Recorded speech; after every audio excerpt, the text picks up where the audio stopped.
80이 넘으신 아버지가 출근하는 아들을 불러세웠습니다. 얘야, 돈 좀 있으면 3만 원만 주고 가라. 아들이 말하기를 어디다 쓰시려고요? 내가 노인정에서 날마다 친구들에게 얻어만 먹고 대접만 받으니 염치가 없어서 오늘 내가 노인정에 가서 친구들 소주 한 잔 사주려고 그런다. 그랬더니 아들이 한 말이 없어요. 그리고는 급히 집을 나갔습니다. 부엌에서 이 모습을 보고 있던 며느리가 한 주 치마를 걷어놓고 남편의 뒤를 쫓아 밖으로 나갔습니다. 버스 정류장까지 벌써 남편이 빠른 걸음으로 가는 것을 보고 뒤에서 여보, 나 좀 보고 가소. 나 좀 보고 가라니까요. 그래서 한참을 걸어서 정류장 앞에서 남편을 만났습니다. 아니, 여기까지 왜 쫓아왔어? 돈 좀 주고 가요. 뭐 하려고? 아니, 애들 옷, 속옷도 좀 사줘야 되고, 그리고 나 오후에 동창 모임 있습니다. 돈 좀 주고 가세요. 남편이 지갑에서 5만 원짜리 2장을 꺼내서 아내에게 줬습니다. 방금은 어떻게 할 것 같지? 있다고요? 없다. 주고 갔어요. 그 돈을 받아가지고 와서 집에 있는 시아버지, 아까 아들에게 없다 소리 듣고 낙심되어 있는 아버지를 찾아가서, 시아버지를 찾아가서 돈을 주스로 꼭 쥐어주고, 아버님, 이 돈으로 오늘 노인정에 가셔서 소주도 사 대접하고 공원에도 가셔서 따끈한 국밥도 드시고 또 친구들도 사주세요. 그랬더니 시아버지가 며느리에게 야, 너무 고맙다. 그리고 이제 시아버지가 노인정으로 갔습니다. 그리고 설거지를 하다만 이 며느리는 식탁에 앉아서 곰곰이 무엇인가를 생각했습니다. 한참 동안 생각에 잠겨 있었습니다. 그리고 2, 3일이 지난 다음에 퇴근하는 남편이 집에 돌아와서 여보, 아니 애들 꼬라지가 왜 이 모양이야? 애들이 어째서요? 아니 며칠 전에 나한테 돈 가지고 가서 애들 속옷 사준다더니 아니 씻기지도 않고 밖에서 놀다가 흙에 묻은 옷을 입고 이렇게 집 안에 있도록 내버려뒀냐. 큰 소리로 아내를 나무랍니다. 그랬더니 그 소리를 들은 아내가 여보, 여기 의자에 좀 앉으라고, 식탁에 좀 앉으라고.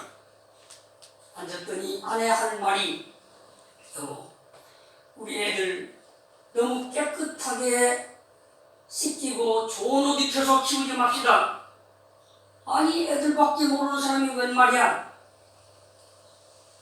이제 애들이 크고 우리가 늙으면 애들 우리에게 용돈 줄 줄 아십니까? 용돈 안 줍니다. 그러니 그렇게 깨끗하게 씻기고 좋은 옷 입혀서 키우지 맙시다.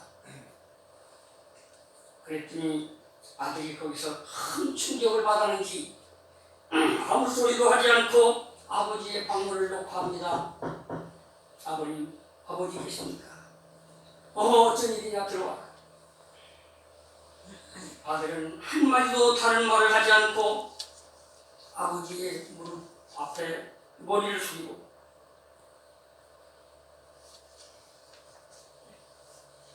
아버지, 제가 잘못했습니다. 저를 용서해 주세요.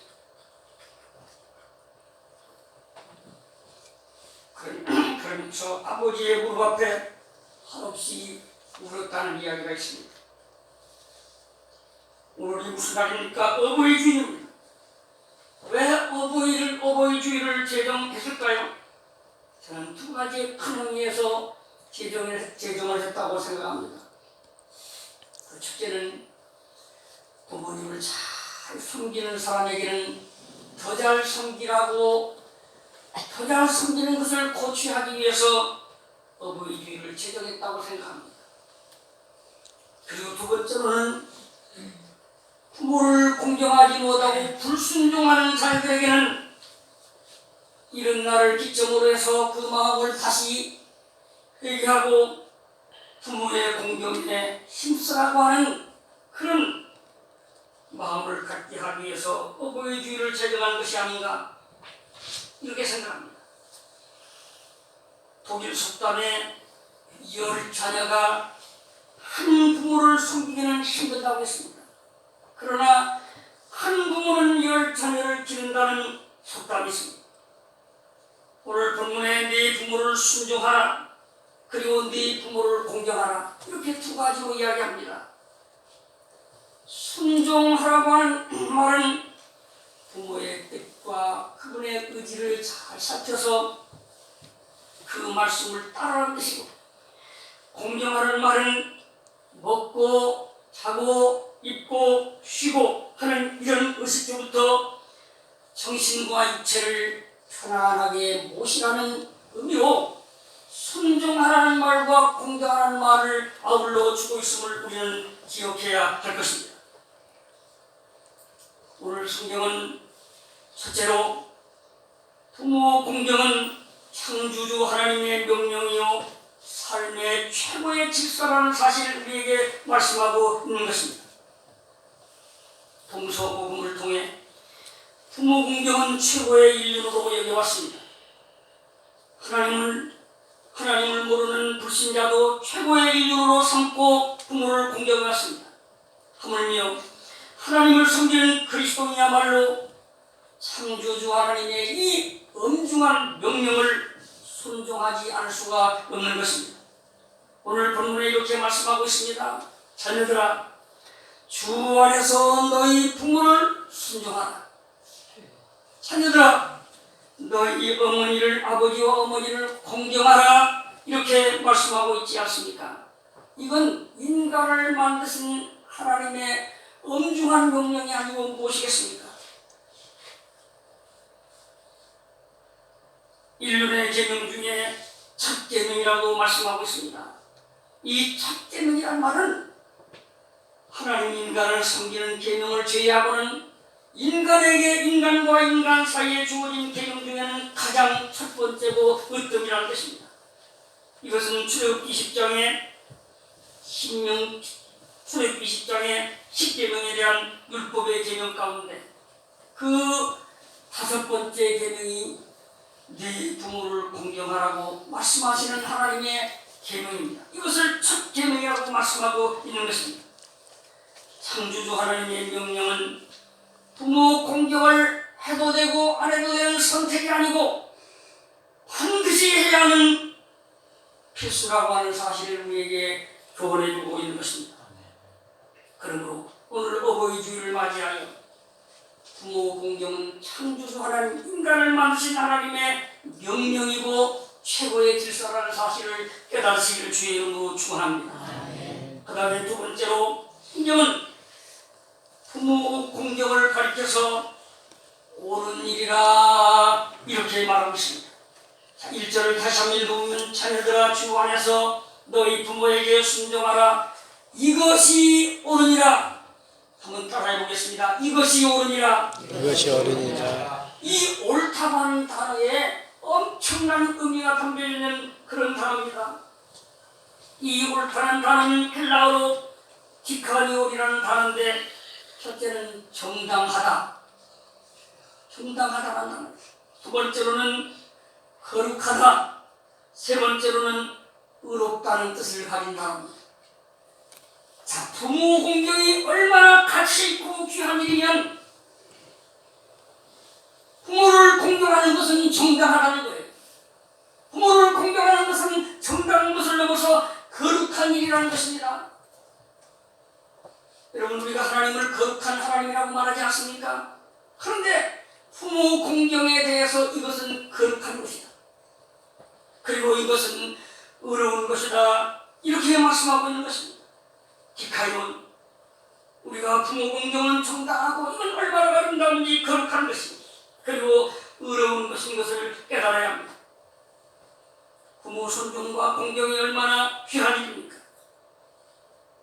그러므로 우리는 부모 공경하는 것은 해도 되고 안 하면 무방하다고 생각하는 것이 아니고 하나님께서 이것이 옳다고 말씀하신 것을 우리는 기억하고 오늘 어버이주일을 맞이해서 다시 한번 이 옳은 일, 이 정당한 일, 이 거룩한 일, 이 의로운 일을 감당하시는 우리 모두가 되시기를 주의 이름으로 축원합니다.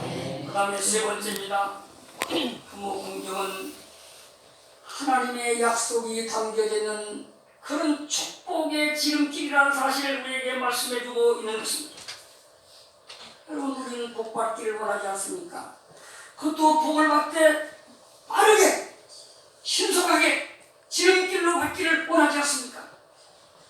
느릿느릿 늙어서 받는 복은 누리는 시간이 적으니 빨리 젊었을 때 복을 받아서 누리기를 원하지 않습니까? 그런데 그 지름길이 무엇이냐면 부모 공경이라고 말씀하고 있는 것입니다. 오늘 본문 2절에 보면 네 아버지와 어머니를 공경하라. 이것이 약속 있는 첫 계명이니 이로써 네가 잘되고 땅에서 장수하리라고 말씀하고 있습니다.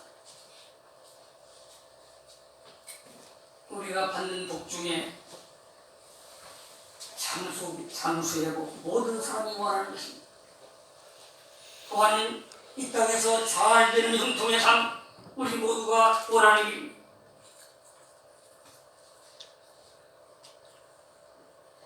유대 땅 베들레헴 에브라시라는 곳에 한 가정이 살았습니다. 근데 예루살렘에 흉년이 듭니다. 베들레헴까지 흉년이 들었습니다. 그래서 이 가정은 곡식이 많이 난다는 모압이라고 하는 동네, 이것은 다른 나라 땅입니다. 모압이라는 이웃 나라로 본의 아니게 먹을 걸 찾아서 이민을 갔습니다. 근데 이민 간 지 10년이 됐습니다. 10년 만에 4명의 가족이 고향을 떠나는데 아버지도 죽고 두 아들도 죽었어요. 그리고는 나옴이라는 여인 혼자만 살았습니다. 그때 이 나옴이라는 여자가 소식이 들려옵니다. 자기의 고향 베들레헴 에브라세, 이제는 하나님께서 곡식을 주었다. 다시 말하면 농사가 잘 되게 하고 흉년이 지나갔다는 거예요. 그래서 그는 남편도 외국에서 잃고 두 자식도 잃고, 그런데 거기서 두 며느리를 맞이한 바가 있습니다. 그 며느리는 하나는 오르바요, 하나는 루시라는 여인인데 이 두 며느리를 불러서 얘들아, 내가 고향으로 가려고 한다. 너희는 이 모압 사람이 이곳에 남아서 살거라. 아닙니다. 우리도 갈랍니다. 그래서 성경에 보면 할 수 없이 이 두 며느리를 데리고 출발을 했습니다. 얼마쯤 고향으로 가다가 아무리 생각해도 모압 며느리들을 베들레헴까지 데려가는 것도 힘들겠지만 고향을 떠나서 전답도 없고 이제는 다 팔아가지고 이민 갈 때 나가려 왔는데 다 잃어버렸으니 가서 살 길도 막막해서 다시 중간에서 두 며느리를 앉혀놓고 이렇게 시어머니가 말합니다. 얘들아, 너는 이 나라 백성이 아니냐? 그러니 우리나라까지 오는 것은 무리인 것 같다. 또 이스라엘은 계대 결혼이 있지 않습니까? 막둥이라도 하나 있으면 셋째라도 있으면 그가 크면 너희들에게 들어가서 자녀를 낳게 하겠지만 이미 나는 아이도 우리 두 아들이 죽었으니 아이도 없고 남편도 죽고 희망도 없으니 너희가 이제는 이렇게 여기까지 한 것도 내게 조성을 다하는 것이다. 이것도 얼마나 귀한지 모른다. 그러니 나를 떠나라.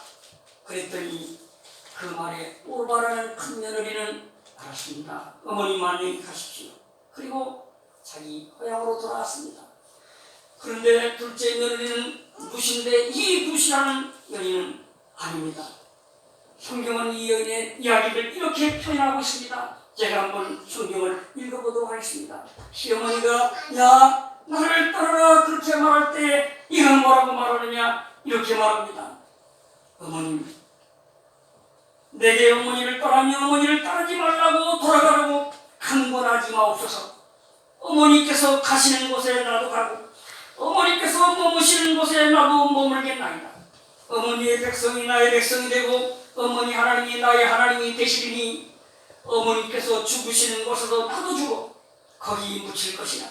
만일 내가 죽는 일 이외에 어머니를 따르면 여호와께서 내게 벌을 내리시고 또 내리시기를 원하나이다. 아주 강력하게 어머니 내가 죽는 일 이외에는 어머니를 떠나지 않겠습니다. 자, 이런 며느리가 어디 있겠습니까? 남편도 없고 하면은 시어머니를 봉양해야 할 책임도 있고 또 고국도 다르고. 그런데 이 여인의 대답을 보면 참으로 감동하지 않을 수가 없습니다.